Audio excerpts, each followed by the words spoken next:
Chris, you've described for us one of the activities you facilitate with young people, and a number of adults volunteer to do it, is a worship workshop that meets maybe every other week on Fridays.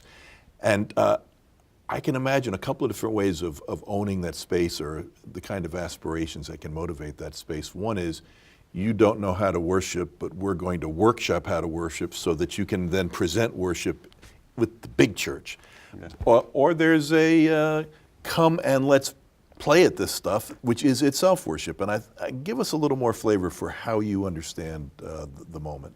Yeah, so when we first started talking about it, it was clear that on the one hand we did want more participation by young people in what happened on Sundays, and that for that to happen there needed to be some kind of way that there was some way of learning and teaching, and so we didn't just kind of drop people in it, and there was a getting alongside.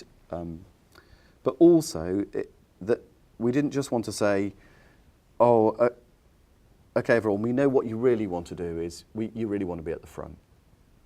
Because that plays the worst in all of us, really. And so what we wanted to say was, look, we know, we discern that you really love this. So let's take that. Let's take that gift there, and let's give you a space that is your space, not just to come and consume it and receive it, but to participate in it.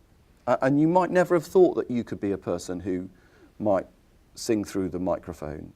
In fact, we probably keep most of the microphones switched off during those. But that kind of come and participate in this. And it's not this isn't a kind of it's not just if you're good enough then you can do this. So it's not like an audition for Sundays. This is something in itself, which surely that worship is entirely simply for its own sake, because we praise God not for anything we get out of it, but simply for who God is.